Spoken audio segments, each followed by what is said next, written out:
जय हिंद साथियों, स्वागत है आप सभी का आपके अपने परिवार मैथ्स गुरु मनीष में। दोस्तों मैं हूं एमके एक्सपर्ट और जैसा कि आप सभी को मालूम है कि हर रोज शाम में 7 बजे हम लोग बोर्ड एग्जाम 2023 के लिए वीवीआई ऑब्जेक्टिव क्वेश्चन को लेकर आते हैं और आपको बता दिया गया है कि ये जो ऑब्जेक्टिव क्वेश्चन चल रहा है, ठीक है, ये एक प्रकार का मॉडल सेट है जिसको हमने तैयार किया है। ठीक है, 25-25 ऑब्जेक्टिव क्वेश्चन का मॉडल सेट होता है। तो उस मॉडल सेट से हम लोग जो है और वैसे सवाल को हम लेकर आए हैं जो आपके बोर्ड एग्जाम में इससे पहले भी कई बार पूछा गया है। ठीक है, और फिर आने वाले बोर्ड एग्जाम में उसे पूछने की संभावना बनती है। उस टाइप के क्वेश्चन का जो है एक पूरा का पूरा कलेक्शन तैयार किया गया है।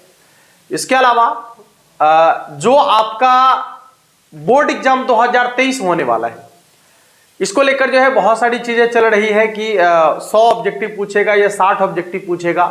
तो इन दोनों को मद्देनजर रखते हुए, यानी 100 ऑब्जेक्टिव पूछेगा तो भी कोई समस्या नहीं होगा आपको, यदि 60 ऑब्जेक्टिव पूछेगा तो भी आपको कोई समस्या नहीं होगा। इन दोनों को मद्देनजर रखते हुए जो है आप लोग के लिए यह सीरीज लेकर आया गया है, जिससे कि आप यदि जुड़कर हर रोज शाम में 7 बजे 25 ऑब्जेक्टिव क्वेश्चन का सॉल्यूशन करते हैं मेरे साथ, तो आपकी तैयारी और बेहतर हो जाएगी। ठीक है ना बाबू, आइए क्लास की शुरुआत करते हैं। आज का ये 25 ऑब्जेक्टिव क्वेश्चन आप लोग के लिए है। सबसे पहले आपको क्वेश्चन देखना है और खुद से बनाने का प्रयास करना है। ठीक है, और जो कॉन्सेप्ट आपको दिया जा रहा है बस उस कॉन्सेप्ट के आधार पर ही आपको क्वेश्चन का सॉल्यूशन करने की जरूरत है। यदि आपने कॉन्सेप्ट वाले वीडियो वगैरह को नहीं देखा है, बहुत सारा वीडियो हमने यहाँ पर डाला है कॉन्सेप्ट वगैरह वाला, जिसका कॉन्सेप्ट वगैरह पहले से मालूम है, ट्रिक वगैरह आपको दे दिए हैं। ठीक है, तो यदि आपने उन वीडियो को नहीं देखा है तो उसका लिंक नीचे डिस्क्रिप्शन में दिया गया है। दूसरा, यदि आपने ब्रह्मास्त्र कोर्स में अभी तक नहीं जुड़ा है, जो कि यूट्यूब पर फ्री में चल रहा है, दोपहर में 2 बजे हर रोज उस पर जो है वीडियो अपलोड किया जाता है। बिल्कुल शुरू से शुरुआत किया गया है। आज उसका 13वां दिन था। ठीक है, जहां पर हम लोग मैट्रिक्स में पहुंच चुके हैं और आज मैट्रिक्स का बेसिक क्लास हमने पूरा का पूरा खत्म कर दिया है वहां पर। ठीक है, तो यदि आप नहीं देखे हैं तो नीचे जो है डिस्क्रिप्शन बॉक्स में भी उसका लिंक दिया गया है, आप जाकर जरूर देखिएगा। ठीक है, और भी बहुत सारे वीडियो आपको मिलेंगे जब आप चैनल पर जाएंगे, उसके प्लेलिस्ट को चेक करेंगे। ठीक है, तो आपको बहुत सारा वीडियो देखने को मिलेगा जो आपके लिए बहुत ज्यादा इंपॉर्टेंट होने वाला है। ठीक है ना, हाँ, इसलिए निश्चित रूप से जाकर देखिए, बहुत कुछ सीखने को मिलेगा और बोर्ड एग्जाम 2023 के लिए बहुत ज्यादा हेल्पफुल होने वाला है वो सभी के सभी वीडियो आपका। ठीक है, तो आइए क्लास की शुरुआत करते हैं। सबसे पहला सवाल आपके सामने है। आज पूरा का पूरा जो है लगभग आज 50 क्वेश्चन को हम लोग देखेंगे। ठीक है, हाँ, आज ऐसे भी शनिवार है, तो शनिवार है तो थोड़ा सा स्पेशल डे है। शनिवार और रविवार 2 दिन तो थोड़ा सा स्पेशल डे होता ही है। ठीक है, हाँ, तो आज स्पेशल डे है तो कोशिश करेंगे कि आज की जो सेशन है इसमें हम 50 ऑब्जेक्टिव क्वेश्चन का सॉल्यूशन करें आप लोग के लिए। ठीक है, तो सभी लोग फटाफट से एक बार जल्दी से वीडियो को शेयर कर दीजिएगा अपने सभी दोस्तों के साथ। ठीक है, जल्दी से शेयर करके सभी लोग लाइव आ जाइए फटाफट से और यहां पर आकर जो है टेस्ट दीजिए और साथ साथ उसका डिस्कशन भी कीजिए, क्योंकि आपके सामने क्वेश्चन पड़ता है, पहले आपको सॉल्यूशन करना है, इसके बाद जब आप सॉल्यूशन करेंगे तो हम जो सॉल्यूशन करेंगे उससे आपको मिलाना है। ठीक है ना, हाँ, चलिए सवाल सबसे पहला आपका कहता है कि मान लीजिए कि समुच्चय n बोले तो नंबर, नेचुरल नंबर, हाँ, यानी प्राकृत संख्या का कोई समुच्चय है और उसका रिलेशन यानी कि संबंध दिया गया है। क्या है बाबू? तो a और b के बीच एक संबंध है। अच्छा, संबंध कैसा है? तो a बराबर b-2 और कह रहा है कि b का मान 6 से बड़ा होना चाहिए। ठीक है ना, जहां b का मान 6 से बड़ा होना चाहिए द्वारा प्रदत्त एक संबंध आ रहे, निम्नलिखित में से सही उत्तर कौन है, या निम्नलिखित में से सही उत्तर कौन होगा? देखिएगा, जो 4 ऑप्शन नीचे आपको दिया गया है, देखिए ऑप्शन दिया गया है आपका 6,8, यही ना है, 6,8 सदस्य है r का। फिर आपका है 2,4 सदस्य है r का। फिर आपका तीसरा है 3,8 सदस्य है r का। फिर आपका चौथा है 8,7 सदस्य है r का। ठीक है, हाँ 8,7 सदस्य है आर का। अब पूछा जा रहा है कि इन चारों में से कौन सा ऑप्शन जो है इसके लिए सही है। गौर करेंगे, इसमें जो पहले देखिए यहां पर लिखा हुआ है कि पहले ए होगा और बाद में बी होगा। ठीक है, पहले ए है और बाद में बी है, यानी ये वाला ए है, ये वाला बी है। अब इसमें से मान आपको रखना है, बी के जगह पर मान रख के देखिए, यदि वो ए के बराबर आ गया, माने ए के मान के बराबर आ गया, इसका मतलब वो सही आंसर है। ठीक है, तो जैसे ही बी के जगह पर यहां 8 रखेंगे तो कितना हो जाएगा, 8 माइनस 2, 8 में से 2 घट गया तो कितना हो गया, 6, ए के बराबर आ गया। देखिए तो ए के बराबर आ गया, देखिए ना, 8 रखने से 6 के बराबर आ गया, यानी यही इसका क्या होगा, सही आंसर होगा। बाकी आप कोई दूसरा रख के देख लीजिए। यदि आप यहां पर हाँ मान कह रहा है कि b का मान 6 से बड़ा रखना है, 6 से छोटा नहीं रखना है। ठीक है, तब b का मान 6 से बड़ा एगो यहां है और एगो यहां है, फिर यहां है। अच्छा, तो यहां 8 रखने पर 6 निकला है। अब यहां 8 रख के देखिए, फिर 8 में से 2 घटेगा तो कितना हो जाएगा, 6, लेकिन यहां पर देखिए कितना है, 3, ये तो नहीं होगा आंसर इसका। दूसरा यहां आप 7 रख के देखिए, बी के जगह 7 रखना है ना, तो 7 में से 2 घटेगा तो कितना हो जाएगा, 5, लेकिन यहां पर कितना है, 8, ये भी इसका आंसर नहीं है। ये तो ऐसे ही नहीं होगा क्योंकि बी का मान जो है बी का मान 6 से छोटा है, 4 है ना, तब बी का मान 6 से छोटा है, यानी ये जो है इसका सही आंसर होगा 6,8, जो कि आपके ऑप्शन नंबर ए में आपको दिख रहा है। समझ में आया? किसी को दिक्कत है क्या? नहीं? चलिए अगले सवाल की तरफ चलेंगे। fx का मान दिया है, gx का मान दिया गया है, तो आपको जो है गॉफ निकालने के लिए कहा जा रहा है। ये सब सिखा दिया आपको, फॉग, गॉफ, हॉफ, ये सब कैसे निकालना है, ये सब आपको सिखा दिया गया है। ठीक है ना? चलिए देखिएगा, fx बराबर आपका है, fx बराबर है x² माइनस 1, ऐसा ही कुछ है क्या? fx बराबर क्या है, x² माइनस 1, और gx बराबर है, देखिएगा gx बराबर है कितना, gx बराबर आपका है 2x प्लस 3, 2x प्लस 3। आपको कहा जा रहा है कि गॉफ निकालना है। क्या निकालना है बाबू? गॉफ। गॉफ बोले तो g ऑफ fx ना, कहने का मतलब है कि gx वाला फंक्शन में x के जगह पर fx रख दीजिए ना। ये जो gx वाला फंक्शन है, gx वाला फंक्शन, इसमें x के जगह पर fx वाले फंक्शन का मान रख दीजिए, जो मान निकल कर आएगा वो गॉफ कहलाएगा। क्या कहलाएगा बाबू? गॉफ कहलाएगा। तो देखिएगा gx वाला फंक्शन में, gx वाला फंक्शन कितना है, तो 2x प्लस 3, इसमें x के जगह पर fx वाला फंक्शन का मान रख देना है, तो रख दीजिएगा। fx वाला फंक्शन क्या है, x² माइनस 1। अब क्रिया कर दीजिए, 2 से गुना करेंगे कितना हो जाएगा, 2x², 2 से गुना करेंगे माइनस 2, सॉरी यहां हो जाएगा माइनस 2, आई हो जाएगा प्लस 3, यानी 2x², 3 में से 2 घटेगा तो कितना हो जाएगा, 1, यानी इसका आंसर हो जाएगा आपका 2x² प्लस 1 के बराबर। ठीक है, इसका आंसर हो जाएगा 2x² प्लस 1 के बराबर। ऑप्शन नंबर चेक कर लीजिएगा, ऑप्शन नंबर ए में इसका सही आंसर दिख रहा है। ठीक है ना, ऑप्शन नंबर ए में इसका सही आंसर आपको दिख रहा है। चलिए आइए, अगला सवाल कहता है कि यदि स्टार, यानी यहां पर जो है बाइनरी ऑपरेशन वाला सवाल है, जो आपको पहले से ही सिखा दिए हम। बाइनरी ऑपरेशन वाले क्वेश्चन का सॉल्यूशन आपको कैसे करना है ये आपको पहले ही सिखा दिया गया है, इसके लिए आपको घबराने की जरूरत नहीं है। देखिए क्या कह रहा है, A स्टार B, यानी संक्रिया कह सकते हैं आप स्टार को। ठीक है, A और B के बीच एक ऑपरेशन है भाई।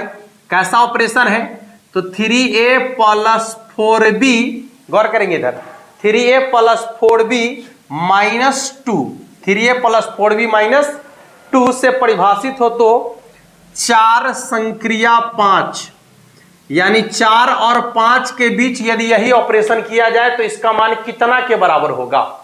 ठीक है ना, यदि 4 और 5 के बीच सेम ऑपरेशन किया जाए तो इसका मान कितना के बराबर होगा। कहने का मतलब A के जगह पर 4 रख दीजिए और B के जगह पर 5 रख दीजिए, तो रख दीजिए, क्या दिक्कत है।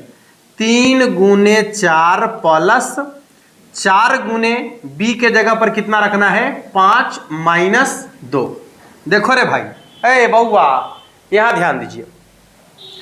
अब यदि 4 को 3 से गुना करेंगे तो 12 होगा, हाँ, 4 तिहाई 12 प्लस 4 को 5 से गुना करेंगे तो 5 चौके 20 होगा, माइनस 2 ज्यों का त्यों। यहां देखिए था 20 और 12 हो जाएगा आपका 32, अब माइनस हो गया 2, 32 में से 2 घटेगा तो 30 के बराबर ना, 32 में से 2 घटेगा तो 30 के बराबर, जो कि आपके ऑप्शन नंबर ए में आपको दिख रहा है। ठीक है बाबू, किसी को दिक्कत तो नहीं है? देख लीजिए एक बार जल्दी से, इसका आंसर कितना हो जाएगा 30 के बराबर। चलिए अगले सवाल, ये बहुत सिंपल सा क्वेश्चन है, क्वेश्चन आपको ऊपर दिख रहा है। ठीक है, आप देखिए क्वेश्चन क्या कह रहा है, देख लीजिए एक बार जल्दी से। आपको हम ये बात बता दें और आपसे ये वादा करते हैं कि आप यदि अभी से बोर्ड एग्जाम तक शाम में 7 बजे वाला क्लास यदि आप कर रहे हैं जो अभी चल रहा है, ठीक है, तो यह गारंटी है कि 50 ऑब्जेक्टिव क्वेश्चन में से 50 भी यदि आपको बनाने के लिए कह दे, 100 में से 50 की बात नहीं कर रहे, 60 में से 50 की बात नहीं कर रहे, यदि 50 ऑब्जेक्टिव क्वेश्चन दे और आपको कहे कि 50 में से 50 का जवाब देना है, तो यह मेरा वादा है आपसे, ठीक है, कि आप गारंटी के साथ उस 50 में से 50 ऑब्जेक्टिव क्वेश्चन का सॉल्यूशन कर सकते हैं। आपके पास इतनी क्षमता आ जाएगी यदि आप हर रोज शाम में 7 बजे जुड़ते हैं तो। ठीक है ना? हाँ, यह मेरा विश्वास है, ऐसे नहीं करें, यह विश्वास है हमारा। ठीक है, और आपको भी पता चल रहा होगा जब आप क्वेश्चन का सॉल्यूशन कर रहे हैं, जो हमारे साथ कुछ दिन से जुड़े हैं, लगभग ये आज इसका 18वां या 19वां दिन चल रहा होगा, तो यदि आप शुरू से जुड़े हुए हैं इसमें, तो आपको पता चल रहा होगा कि कितना ज्यादा पहले से कितना बेहतर तरीके से आप क्वेश्चन का सॉल्यूशन कर पा रहे हैं। ठीक है ना बाबू? हाँ, आइए सॉरी, आज का सवाल तो ये वाला बहुत सिंपल है। अभी जो क्वेश्चन आपके सामने है, कह रहा है कि cot tan inverse x plus cot inverse x, और आपको मालूम है tan inverse x plus cot inverse x बराबर क्या होता है, पाई बाई 2, यानी हो जाएगा cot pi by 2। Pi by 2 बोले तो 90 डिग्री। कॉट 90 डिग्री का मान कितना हो जाता है बाबू? 0 के बराबर। नहीं, कॉट 90 डिग्री का मान कितना हो जाता है? 0 के बराबर, इसलिए इसका आंसर कितना हो जाएगा? 0 के बराबर। चलिए आइए अगले सवाल की तरफ चलेंगे। सवाल आपका है कि tan inverse 1 plus tan inverse 1/3। हाँ देख लीजिए, यह सवाल कई बार आपके सामने से गुजरा होगा, डिजिट अलग अलग चेंज करके आया होगा, ठीक है, लेकिन बनाने का जो हमारा तरीका है वो अभी भी वही है जो पहले आपको सिखा दिए हैं। क्या करना है कि जब ऐसे tan इनवर्स के रूप में हो और यहां भी tan इनवर्स के रूप में हो, यहां पर ये दोनों अलग अलग हो, बीच में प्लस हो सकता है, माइनस हो सकता है। ठीक है ना? तो करना क्या है, tan इनवर्स ज्यों का त्यों लिखना है, इधर नीचे वाला को इधर ऊपर वाला से गुना, 3 को 1 से गुना करेंगे हो जाएगा 3, अब प्लस इधर नीचे वाला को इधर ऊपर वाला से गुना, 1 को 1 से गुना करेंगे तो हो जाएगा 1, बटा में ये दोनों को आपस में गुना, 1 इकाई 1 और 3 इकाई 3, यानी 1/3। अब क्या करना है, तो यहां प्लस रहेगा तो घटाने वाला काम, और यहां माइनस रहेगा तो जोड़ने वाला काम, माने उल्टा काम करना है। ठीक है, प्लस है तो घटाना है, किसको? ध्यान से देखिएगा, इसमें से जो है ऊपर वाला में से घटा देंगे, यानी नीचे वाला को ऊपर वाला में से घटा देंगे।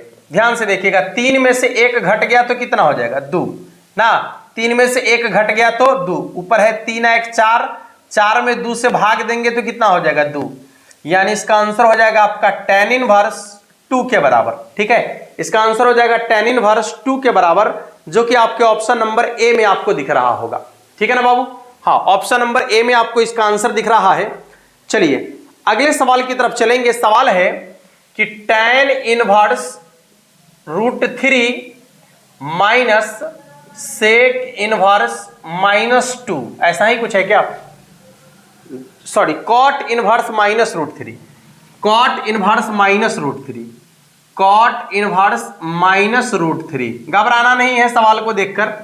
देखिए, tan में √3 कितना का मान?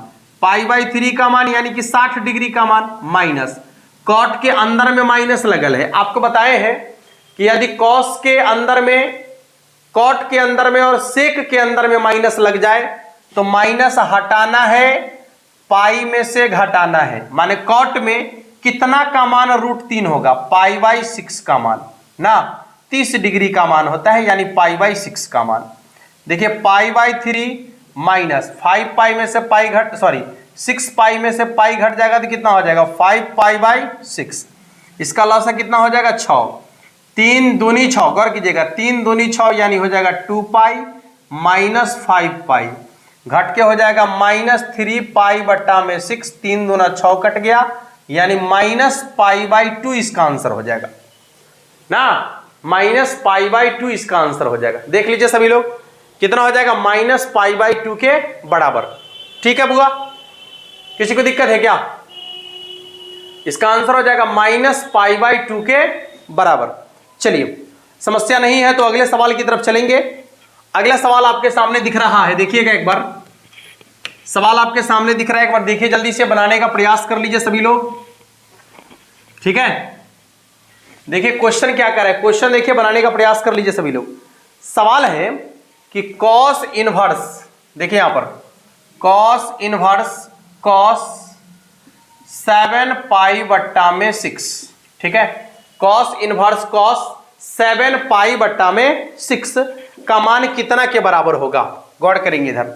पहले तो आपको मालूम होना चाहिए कि ये जो कॉस का जो रेंज होता है, ठीक है, वो होता है 0 से पाई तक, 0 से पाई तक, और यहां है 7π/6 यानी पाई से ज्यादा है।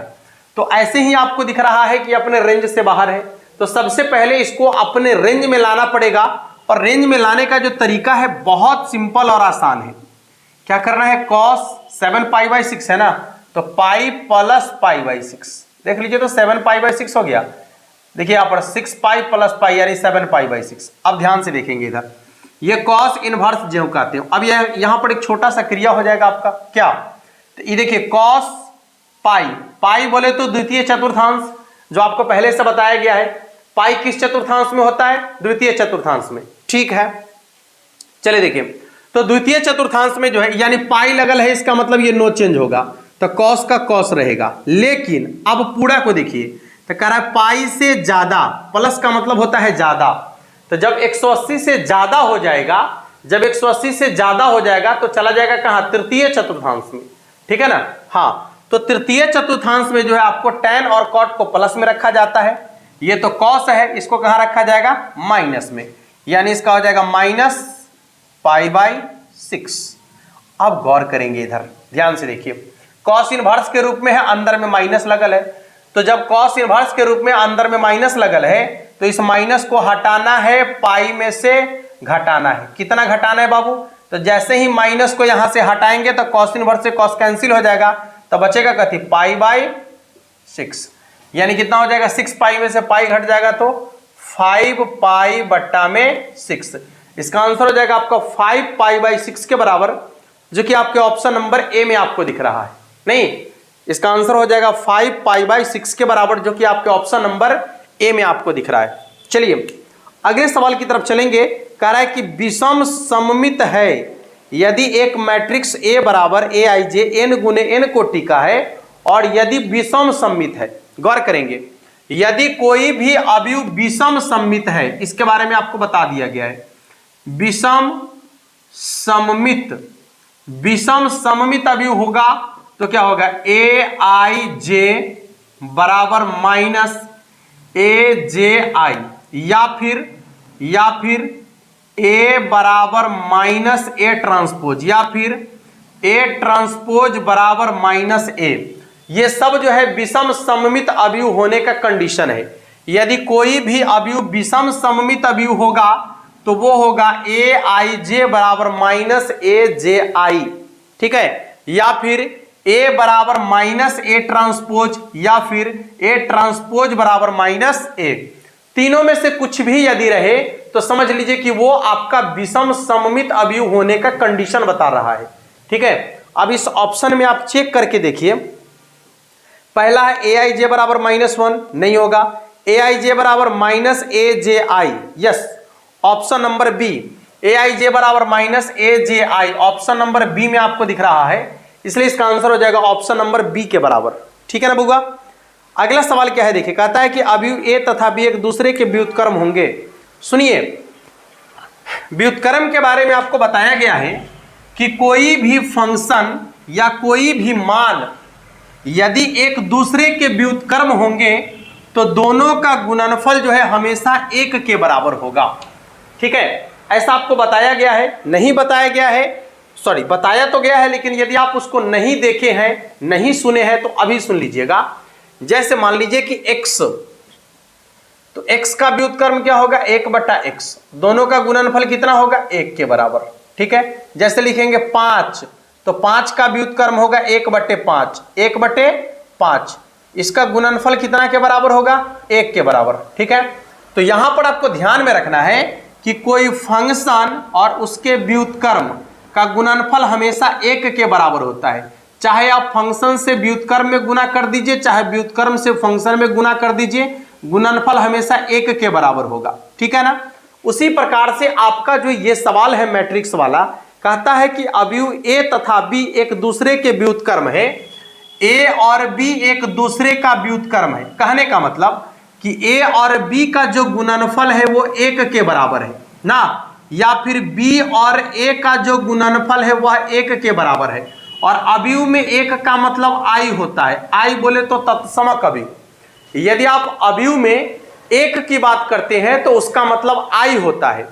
तो यदि दोनों एक दूसरे का व्युत्क्रम है ना बउआ, यदि ये दोनों एक दूसरे का व्युत्क्रम है तो दोनों का गुणनफल 1 के बराबर होगा, यानी कि आई के बराबर होगा। ठीक है, ये दोनों का गुणनफल आई के बराबर होगा। चाहे आप ए को बी से गुना कर दीजिए या बी को ए से गुना कर दीजिए, गुणनफल हमेशा आई के बराबर होगा।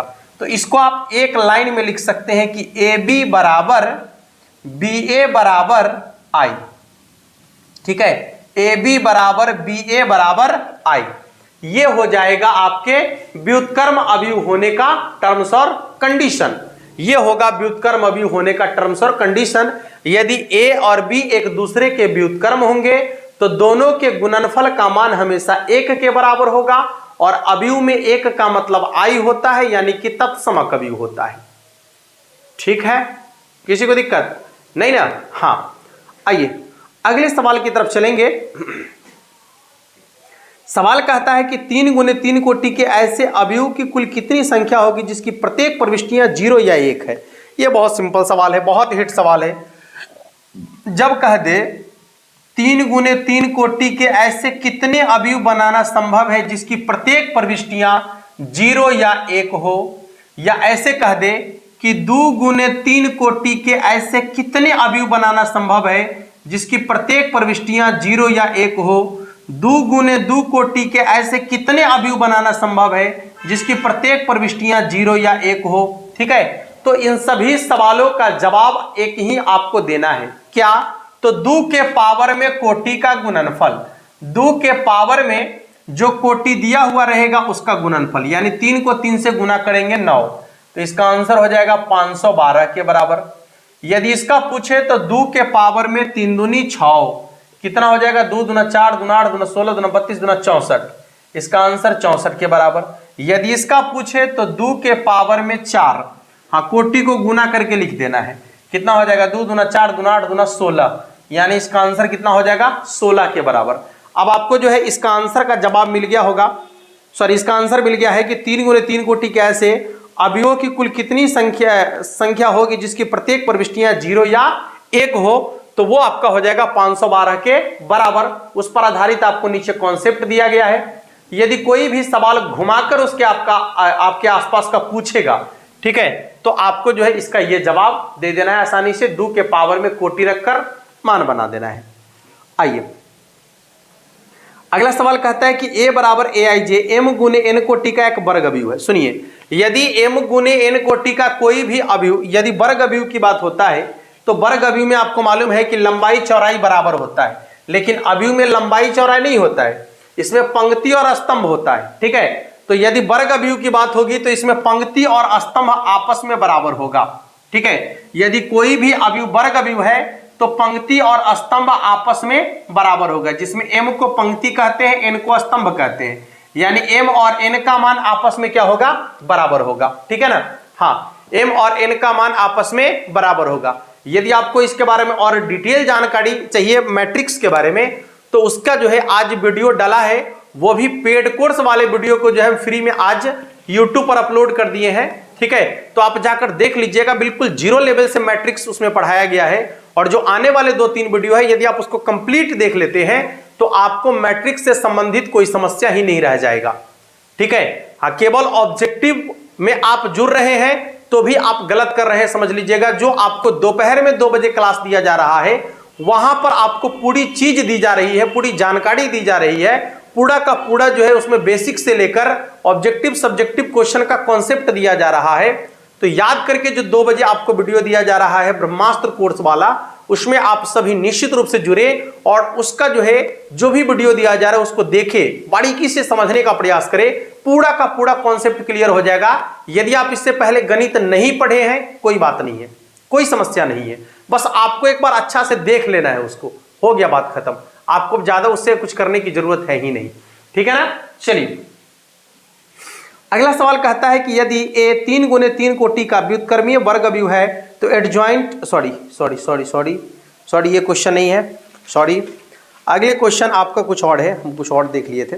हाँ, यहां पर देखिए सवाल कहता है कि यदि a तथा b समान कोटि के सममित अवयव है तो ab माइनस ba क्या होगा। जल्दी से, यह सवाल बहुत हिट सवाल है और यह सवाल जो है इससे पहले भी लगभग 1-2 बार चल चुका है। ठीक है ना। हाँ, ये क्वेश्चन आपका जो है इससे पहले भी 1-2 बार चल चुका है। कोई दिक्कत है क्या,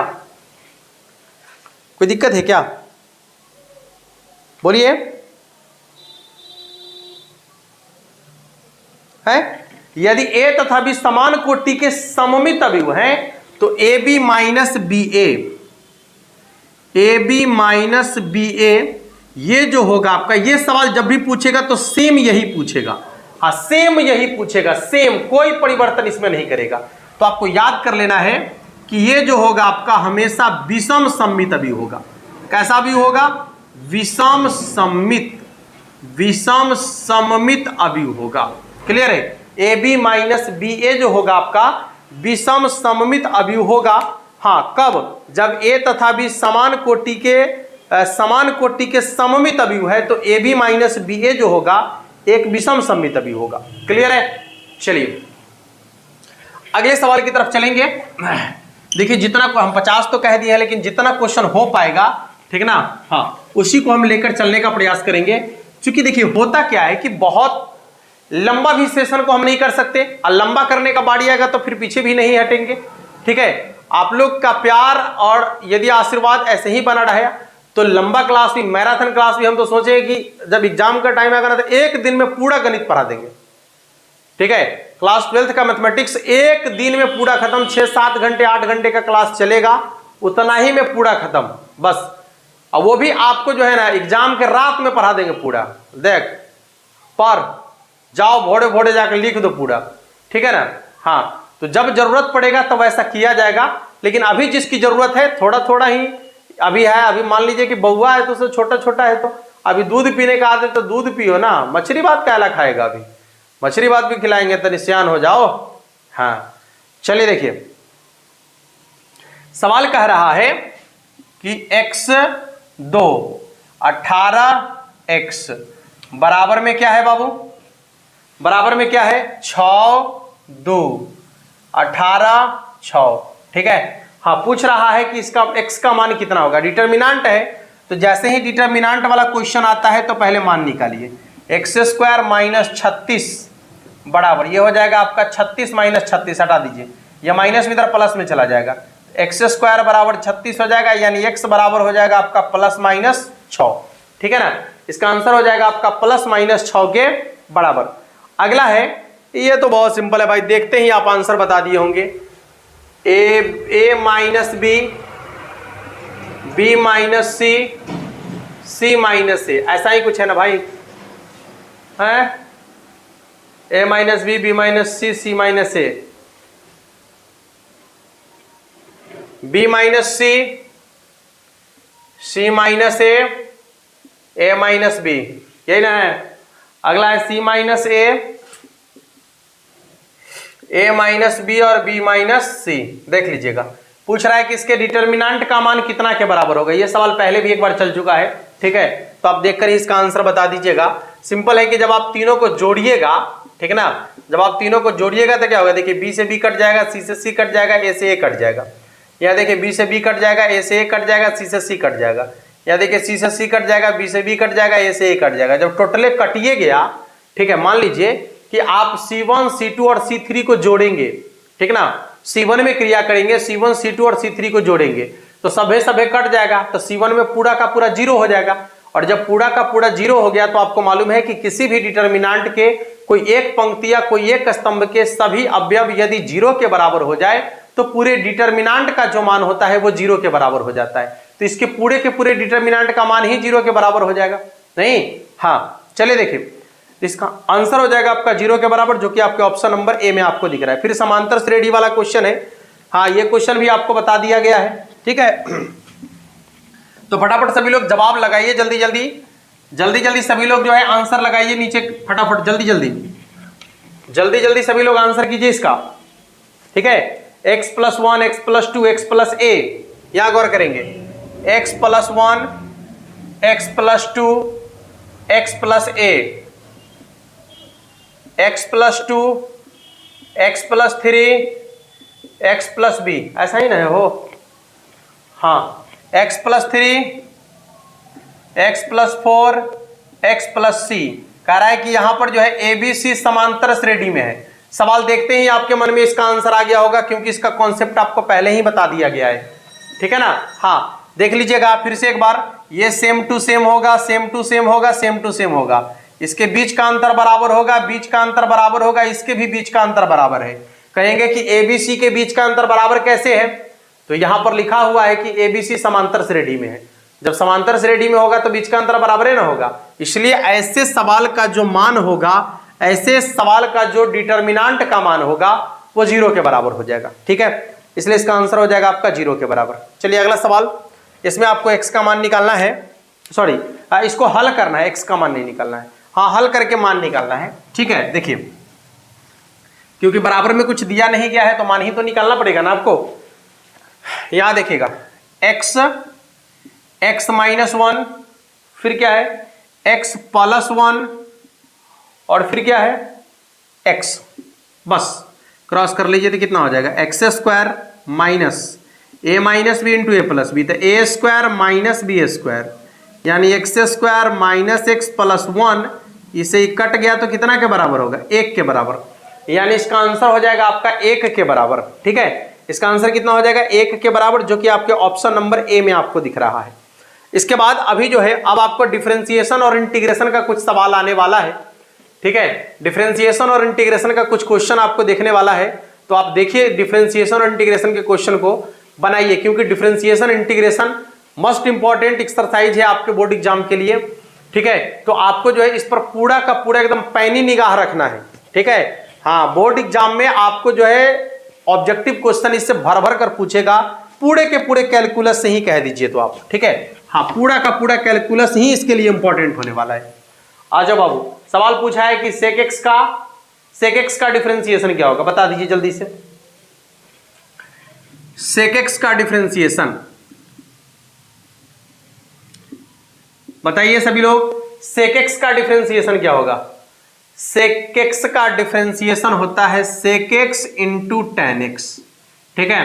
तो साथे साथे ये भी बताते चलिए कि साइन का डिफरेंशिएशन क्या होगा, साथे साथे ये भी बता दीजिए कि cos का डिफरेंशिएशन क्या होगा, ठीक है। साथे साथे ये भी बता दीजिए कि tan का डिफरेंशिएशन क्या होगा, साथे साथे ये भी बता दीजिए कि cot का डिफरेंशिएशन क्या होगा। हाँ, जब इस पर चर्चा हो रहा है तो क्यों ना याद कर लिया जाए। और ये भी बता दीजिए कि cosec का डिफरेंशिएशन क्या होगा। हो गया बात खत्म। बस आपको इतना दिखा देना है, इतना बता देना है कि इसका जो है डिफरेंशिएशन क्या होगा। देख लीजिए, साइन का डिफरेंशिएशन cos का हो जाएगा माइनस साइन, tan का sec² x, cot का माइनस cosec² x, और cosec का होगा minus cosec x into cot x। यदि आपको याद है तो बेहतर है, नहीं याद है तो लिख सकते हैं आप। चलिए अगला सवाल क्या है, देखिएगा क्वेश्चन आपको दिख रहा है ऊपर में, एक बार देख लीजिए सभी लोग, बनाने का प्रयास कर लीजिए। ठीक है। और डिफरेंशिएशन के लिए जो सबसे महत्वपूर्ण कॉन्सेप्ट आपको बताए थे कि सबसे पहले आपको फंक्शन गिनना है, जितना फंक्शन होगा उतना बार डिफरेंशिएशन करेंगे, सबको गुना में लिखेंगे, आपका आंसर बन जाएगा। तो इसी के आधार पर आपका जो है ये क्वेश्चन आपका है कि डी ई के पावर में है cos x, ठीक है ना बाबू, डी ई के पावर क्या है cos x, अब बट्टा में है dx। सुनिए यहां देखिए दो गो फंक्शन है, एगो ई वाला है और एगो cos x है। तो आपको मालूम है कि ई के पावर वाला का जो डिफरेंशिएशन होता है वो ज्यों का त्यों होता है, तो इसमें कोई परिवर्तन नहीं होगा, इसको ज्यों का त्यों लिखेंगे। अब आइए cos का डिफरेंशिएशन क्या हो जाएगा, तो हो जाएगा इसका माइनस साइन, cos का डिफरेंशिएशन माइनस साइन, यानी इसका इंटीग्रेशन होगा minus sign x into e के पावर में cos x। क्या बोले हैं, जितना फंक्शन होगा उतना बार डिफरेंशिएशन करना है, सबको गुना में लिखना है। देखिए एक फंक्शन यहां है, दूसरा फंक्शन यहां है, ई के पावर वाला का डिफरेंशिएशन ज्यों का त्यों, ठीक है ना, कोई परिवर्तन नहीं।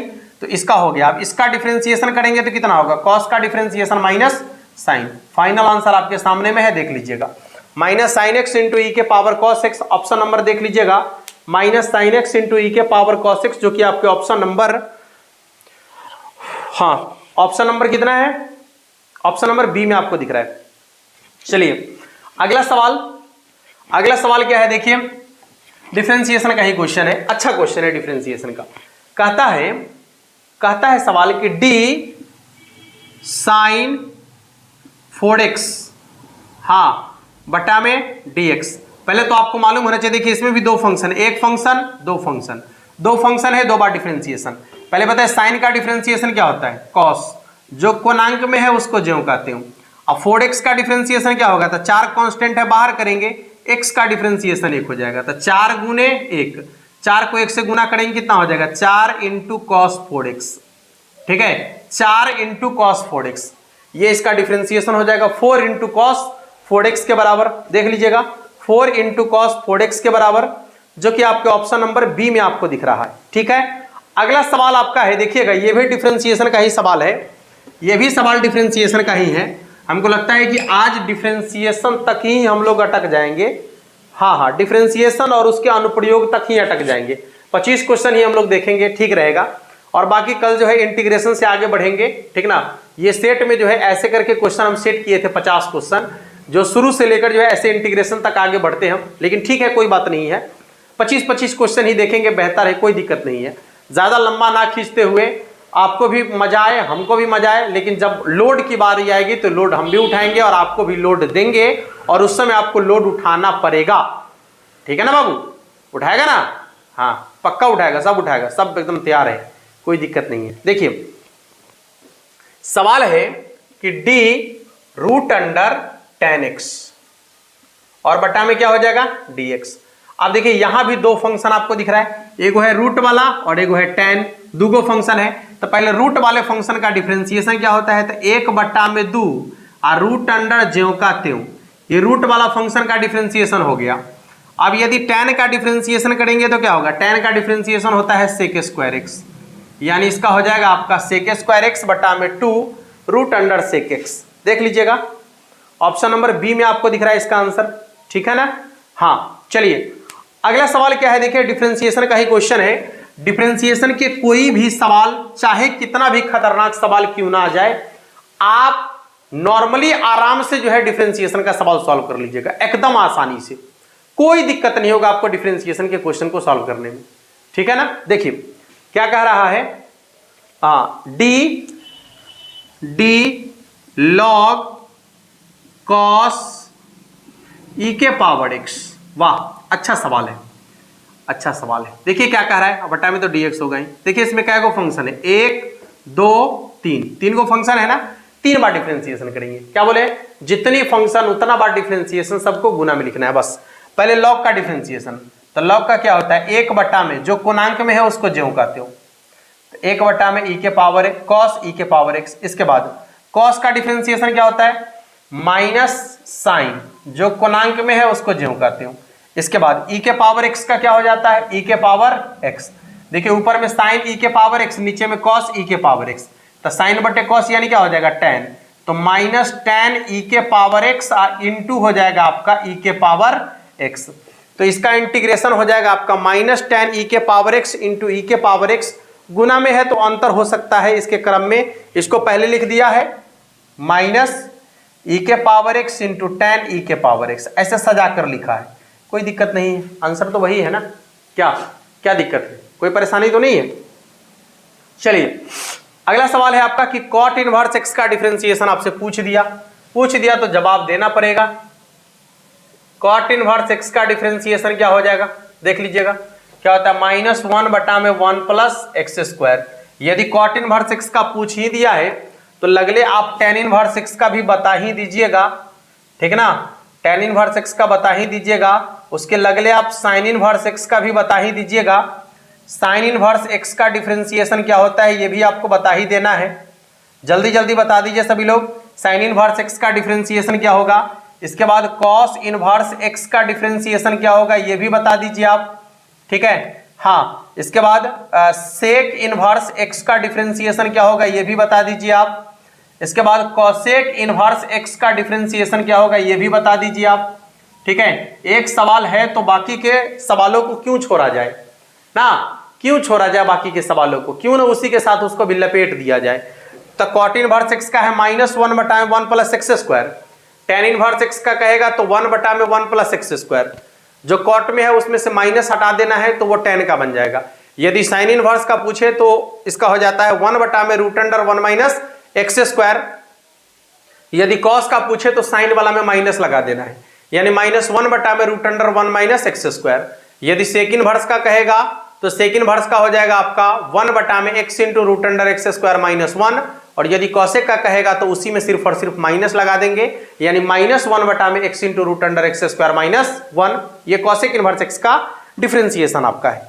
और आज का ये लास्ट सवाल है। सवाल क्या है पहले देख लीजिए, एक वृत्त की त्रिज्या 6 सेंटीमीटर है, 6 सेंटीमीटर है, आर के सापेक्ष क्षेत्रफल में परिवर्तन की दर, ध्यान से सुनेंगे। यदि किसी वृत्त की त्रिज्या दिया गया है, ठीक है, वृत्त की त्रिज्या यदि आपको दिया गया है 6 सेंटीमीटर है, 6 सेंटीमीटर, यदि किसी वृत्त की त्रिज्या दिया गया है और आपको पूछ रहा है वृत्त के क्षेत्रफल में परिवर्तन त्रिज्या के सापेक्ष, गौर करेंगे, वृत्त के क्षेत्रफल में परिवर्तन त्रिज्या के सापेक्ष, तो आपको यदि ऐसा कभी पूछे कि वृत्त की त्रिज्या दिया गया हो और उसके क्षेत्रफल में परिवर्तन पूछा जा रहा हो उसके त्रिज्या के सापेक्ष, ठीक है, तो आपको एक आसान काम करना है कि जितना त्रिज्या रहेगा उसी में 2 से गुना करके पाई लगा देना है। तो 6 दूनी 12 पाई सेंटीमीटर स्क्वायर प्रति सेंटीमीटर, ये इसके क्षेत्रफल में परिवर्तन होगा त्रिज्या के सापेक्ष, ठीक है।